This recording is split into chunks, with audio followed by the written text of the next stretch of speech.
RPF কনস্টেবলে আসা 17ই March 2025-এর প্রশ্নপত্র নিয়ে এই ভিডিওতে আলোচনা করব, যা আগামী পরীক্ষার জন্য খুব গুরুত্বপূর্ণ।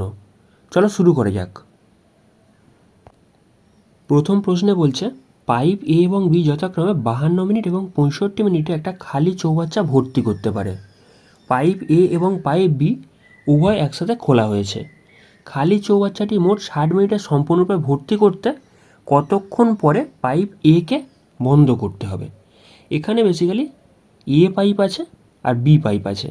এ পাইপ 52 মিনিটে ট্যাঙ্কটাকে ভর্তি করতে পারে, আর বি পাইপ 65 মিনিটে ট্যাঙ্কটাকে ভর্তি করতে পারে। প্রথম কাজ কী হবে? এদের দুজনের আমার লসাগু নিতে হবে। সেক্ষেত্রে 52 আর এখানে 65, যদি আমি দুটো থেকে 13 কমন নিই, সেক্ষেত্রে দেখো 4 13 52, 5 13 65। সেক্ষেত্রে এদের লসাগু কত হচ্ছে? এখানে 4 13 52 আর এখানে 5, সেক্ষেত্রে 5 দুগুণে 10 শূন্য, হাতে থাকলো 1, 5 5 25 26। তাহলে 260 অংশ আমাকে ভর্তি করতে হবে। ঠিক আছে, এত অংশ আমাকে টোটাল ভর্তি করতে হবে। সেক্ষেত্রে এর এফিসিয়েন্সি কত? এখানে 260কে 52 দিয়ে ভাগ করে দেবো। সেক্ষেত্রে কত পড়ে থাকছে? সেক্ষেত্রে তোমার পড়ে থাকছে 5। বির এফিসিয়েন্সিটা এইরকমভাবেই বার করব। সেক্ষেত্রে এই 260কে 65 দিয়ে ভাগ করে দিচ্ছি। কত পড়ে থাকছে? এটা পড়ে থাকছে তোমার 4। তুমি এটাকে এরকমভাবে করতে পারো যে এখানে 4 13 52, বুঝতে পারছো? 52 52 কেটে যাচ্ছে, 5 পড়ে আছে, এই 5 লিখে দিলাম। তারপরেরটার ক্ষেত্রেও ওই একই জিনিস। এখানে দেখো 5 13 65, 65 65 কেটে যাবে, আলটিমেটলি 4 পড়ে আছে, এই জাস্ট 4 লিখে দিলাম, জাস্ট এটা বোঝানোর জন্য। এবার দেখো এখানে কি বলেছে, খালি চৌবাচ্চাটি মোট 60 মিনিটে সম্পূর্ণরূপে ভর্তি করতে কতক্ষণ পরে পাইপ একে বন্ধ করতে হবে। মানে পাইপ একে বন্ধ করার অর্থ মানে এখানে বি পাইপটা সবসময় চলেছে। টোটাল যে 60 মিনিট আছে, এই 60 মিনিটের মধ্যে বি পাইপটা সবসময় চলেছে। তাহলে বি পাইপের এফিসিয়েন্সি কত? এখানে বি পাইপ 4 অংশ ভর্তি করতে পারে মিনিটে। মিনিটে 4 অংশ ভর্তি করতে পারে। সেক্ষেত্রে 1 মিনিটে যদি 4 অংশ ভর্তি করতে পারে, 60 মিনিটে কত অংশ ভর্তি করবে? সেক্ষেত্রে বি পাইপের ক্ষেত্রে যদি দেখো 1 মিনিটে 4 অংশ, আর 60 মিনিটে কত ভর্তি করছে? সেক্ষেত্রে 60 মিনিটে তোমার ভর্তি করছে 4 6 24, 240 অংশ। বুঝতে পারছো? 240 অংশ ভর্তি করে দিচ্ছে। বাদবাকি কত পড়ে আছে? 260 মাইনাস 40, কত পড়ে আছে? 20 অংশ। এই 20 অংশ কে ভর্তি করছে? নিশ্চয়ই পাইপ এ ভর্তি করেছে। তাহলে এর এফিসিয়েন্সি কত? এখানে 5, সেক্ষেত্রে আমি 5 দিয়ে ভাগ করে দেবো। তাহলে এফিসিয়েন্সি দিয়ে যদি ভাগ করে দিই, তাহলে কত মিনিট মানে চলেছে সেই জিনিসটা বোঝা যাবে।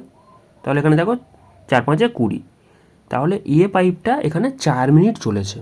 বুঝতে পারছো? 4 মিনিট পরে এই পাইপটা বন্ধ হয়ে গেছে, তারপর বি পাইপটা সবসময় চলেছে। জিনিসটা আরেকবার বোঝার চেষ্টা করো। এখানে কি বলেছে? এ পাইপ 52 মিনিটে ভর্তি করতে পারে, বি পাইপ 65 মিনিটে। তাহলে আমি কি করেছি? টোটাল ওয়ার্কটা বার করে নিয়েছি।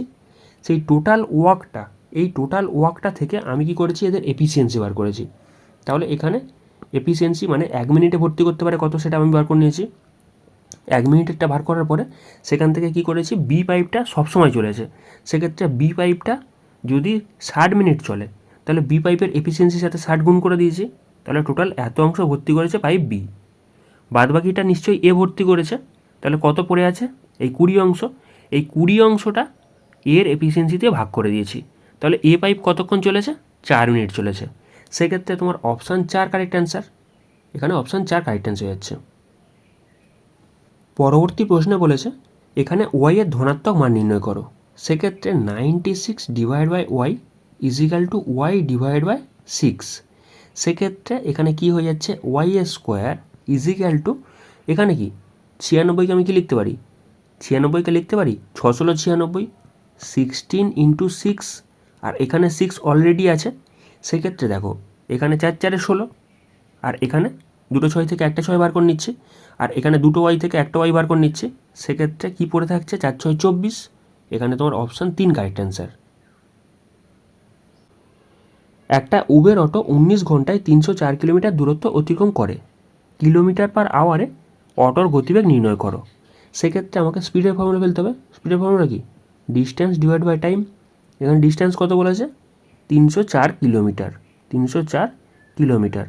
আর এখানে বলেছে কত ঘন্টা লাগছে? 19 ঘন্টা। জাস্ট 19 দিয়ে ভাগ করে দিচ্ছি।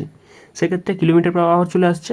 আর এটাকে যদি আমি কাটাকাটি করি, সেক্ষেত্রে দেখো 19 একে 19, আর এখানে 6 19 114। সেক্ষেত্রে তোমার 16 কিলোমিটার পার আওয়ার। তাহলে তোমার এখানে অপশান 4 কারেক্ট অ্যান্সার। 741কে 3 জনের মধ্যে এই অনুপাতে ভাগ করা হয়েছে। সবচেয়ে বেশি এবং সবচেয়ে কম প্রাপ্ত অর্থের পার্থক্য কত? এখানে বেসিক্যালি এই যে রেশিওটা দিয়েছে এটাকে আরেকটু সরল করা যেত। 2 একে 2, 7 দুগুণে 14, 5 দুগুণে 10, এইটা হচ্ছে এদের রেশিও। তাহলে এখানে যদি আমি যোগ করি সব কটাকে, কত চলে আসছে? 7 একে 8, 5 13, 13 ভ্যালু এখানে কত বলে দিয়েছে? 741। আর জিজ্ঞাসা করেছে সবচেয়ে বেশি আর সবচেয়ে কম। সেক্ষেত্রে বেশি কোনটা? 7, আর কম কোনটা? 1। এদের মধ্যে পার্থক্য কত? এখানে বেসিক্যালি 6-এর পার্থক্য। আমাকে 6-এর ভ্যালু কত জিজ্ঞাসা করেছে। সেক্ষেত্রে এইটাকে সলভ করলে তোমাদের অ্যান্সার চলে আসছে। আচ্ছা 13 দিয়ে যদি কাটি, সেক্ষেত্রে 5 13 65, 7 13 91। সেক্ষেত্রে এটাকে গুণ করলে আমাদের অ্যান্সার। সেক্ষেত্রে 6 7 42, 2 হাতে থাকলো 4, 5 6 30 আর 4 34। সেক্ষেত্রে তোমার 342 কারেক্ট অ্যান্সার। এখানে অপশান 3 কারেক্ট অ্যান্সার। প্রথম 128টি বিজোড় স্বাভাবিক সংখ্যার গড় কত? সেক্ষেত্রে দেখেই বুঝতে পারছো 128। এখানে অপশান 4 কারেক্ট অ্যান্সার। একটা বোতলে এত ml তেল আছে, তেলের পরিমাণ 22% বৃদ্ধি করা হলে বোতলটি সম্পূর্ণরূপে পূর্ণ হয়। তাহলে বোতলের ধারণ ক্ষমতা কত? সেক্ষেত্রে টোটাল এত অংশ তেলটা পূর্ণ আছে, আর এই তেলটাকে আমাকে কী করতে হবে? 22% বাড়াতে হবে।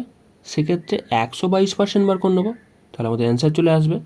সেক্ষেত্রে দেখো 2 শূন্য 2 শূন্য কেটে যাচ্ছে, আর এখানে দেখো ইউনিটিতেই তোমাদের অ্যান্সার চলে আসছে। 7 গুণে 12 2, লাস্টের দিক থেকে 2 কোথায় আছে দেখো, এখানে একটা অপশানই আছে। সেক্ষেত্রে তোমার অপশান 4 কারেক্ট অ্যান্সার। তোমাকে ইউনিট ডিজিট থেকেই অ্যান্সার চলে আসছে। এখানে অপশান 4 কারেক্ট অ্যান্সার। 144 কিলোমিটার দূরত্ব অতিক্রম করতে চান্দুর চেয়ে প্রাংশু 3 ঘন্টা বেশি সময় নেয়। প্রাংশু তার গতিবেগ দ্বিগুণ করলে চান্দুর চেয়ে 5 ঘন্টা কম সময় লাগবে। প্রাংশুর গতিবেগ নির্ণয় করো। এখানে কার গতিবেগ দ্বিগুণ করার কথা বলা হয়েছে? প্রাংশুর। প্রাংশুর গতিবেগ দ্বিগুণ করার কথা বলা হয়েছে। সেক্ষেত্রে প্রাংশুর ক্ষেত্রে যদি দেখো, আগে ছিল স্পিড 1, সেটা দ্বিগুণ হয়েছে, তার মানে 2 হয়েছে। স্পিডের রেশিও 1 থেকে 2 হয়েছে। স্পিডের রেশিও যদি 1 থেকে 2 হয়, তাহলে টাইমটা কী হবে? ইনভার্সে চলবে। স্পিডের সাথে কী চলে? টাইমটা ইনভার্সে চলে।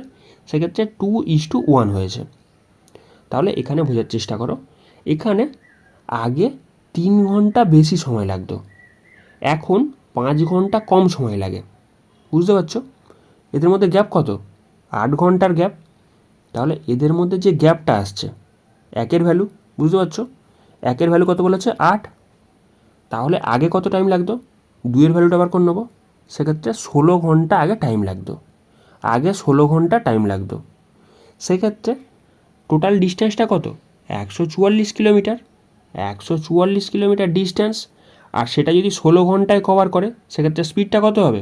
সেক্ষেত্রে স্পিডটা হয়ে যাচ্ছে তোমার বেসিক্যালি, এটাকে কাটাকাটি করো, 9 16 144, সেক্ষেত্রে 9 কিলোমিটার পার আওয়ার। এটা ছিল আগের গতিবেগ। সেক্ষেত্রে তোমার অপশান 2 কারেক্ট অ্যান্সার। একটি সংখ্যার 96%-এর 1% সেই সংখ্যাটির কত শতাংশ? তাহলে এখানে 96% এর 1%, তাহলে এটাকে যদি সলভ করি কত চলে আসবে? 0.96। সেক্ষেত্রে তোমার অপশান 1 কারেক্ট অ্যান্সার। একজন খুচরো বিক্রেতা একটা ইলেকট্রনিক দ্রব্য এত টাকায় কিনে ওভারহেড খরচ বাবদ 5 টাকা ব্যয় করেন। 175 টাকায় কিনেছে, কেনার পরে সেটার উপর 5 টাকা সে খরচা করেছে। তাহলে টোটাল কস্ট প্রাইস কত হয়ে যাচ্ছে? টোটাল কস্ট প্রাইস হয়ে যাচ্ছে 180 টাকা। তিনি 360 টাকা ইলেকট্রনিক দ্রব্যটি বিক্রি করে X% লাভ করেন। তাহলে এক্সের মান কত? সে 180 টাকায় কিনেছে আর বিক্রি করেছে কততে? 360-এ। তাহলে আমাকে কী করতে হবে? আমাকে বেসিক্যালি বার করতে হবে প্রফিট কত হচ্ছে। কত প্রফিট হচ্ছে? 180 টাকা প্রফিট হচ্ছে। কত টাকার উপরে হচ্ছে? 180 টাকার ওপরে এই প্রফিটটা আসছে। আর এটাকে আমাকে পার্সেন্টেজ আনতে হবে। সেক্ষেত্রে 100 দিয়ে গুণ করে দিচ্ছি। তাহলে এটাকে সলভ করলে আমাদের অ্যান্সার চলে আসছে। আচ্ছা এখানে 180 সমস্যা হতে পারে। এখানে basically profit divide by cost price গুণিত 100, এই জিনিসটা করেছি। সেক্ষেত্রে এটাকে যদি আমি সলভ করি, 180 কেটে যাচ্ছে। সেক্ষেত্রে 100% এখানে প্রফিট হয়ে যাচ্ছে। এখানে তোমার অপশান 2 কারেক্ট অ্যান্সার। বার্ষিক R% হারে অর্ধবার্ষিক দেহ চক্রবৃদ্ধি সুদে সেলিম 18 মাসের জন্য একটা ব্যাংক থেকে এত টাকা ধার নেয়, সেলিম ব্যাংকে এত টাকা ফেরত দেয়, তাহলে আর এর মান কত? সে কত টাকা ধার নিয়েছিল? 60,000 টাকা। আর কত ফেরত দিয়েছিল?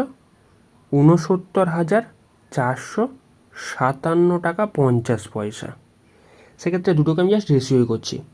আচ্ছা, এই যদি পয়েন্টটাকে তুলি, তলায় 10 চলে আসবে, সেই 10-এর শূন্যটাকে এই পারে তুলে দিচ্ছি, জাস্ট আমি রেশিও করছি। সেক্ষেত্রে রেশিও করলে দেখো কত দিয়ে কাটছে, এখানে বেসিক্যালি প্রথমে 3 দিয়ে কেটে দিচ্ছি। সেক্ষেত্রে 3 20 60, আর এখানে 4খানা শূন্য চলে আসছে।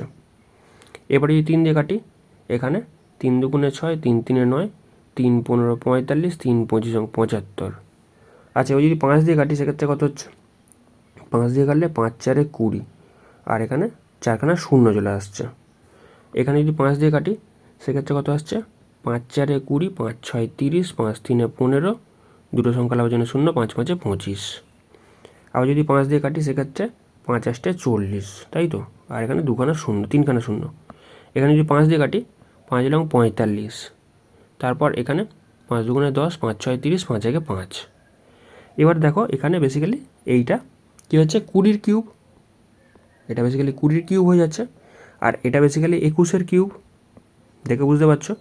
সেক্ষেত্রে কত টাকা প্রফিট হয়েছে? 1 টাকা প্রফিট হয়েছে। কত টাকার ওপর? 20 টাকার ওপর। 20 টাকা বেড়ে 21 হয়েছে, মানে 1 টাকা প্রফিট হয়েছে। সেক্ষেত্রে 20 টাকার ওপর 1 টাকা প্রফিট, আর সেটাকে আমাকে পার্সেন্টেজ জানতে হবে। সেক্ষেত্রে 100 দিয়ে গুণ করে দিচ্ছি। সেক্ষেত্রে এখানে কি হয়ে যাচ্ছে? এখানে বেসিক্যালি হয়ে যাচ্ছে তোমার 5%। 5% এখানে 6 মান্থে ইন্টারেস্ট। কারণ কি, বোঝার চেষ্টা করো। এখানে 18 মাসের কথা বলেছে, আর এখানে কিউব চলে এসছে, বুঝতে পারছো? সেক্ষেত্রে এখানে কী হয়ে যাচ্ছে? 3 বছর কাউন্ট হয়ে যাচ্ছে, মানে 6 মাসের। বেসিক্যালি 6 মান্থের ইন্টারেস্ট কত হচ্ছে? 5%। তাহলে আমাকে 12 মান্থে বার করতে হবে। সেক্ষেত্রে বার্ষিক কত হয়ে যাচ্ছে? বার্ষিক এখানে বেসিক্যালি 5 × 2, অর্থাৎ 10%। সেক্ষেত্রে অপশান 3 কারেক্ট অ্যান্সার।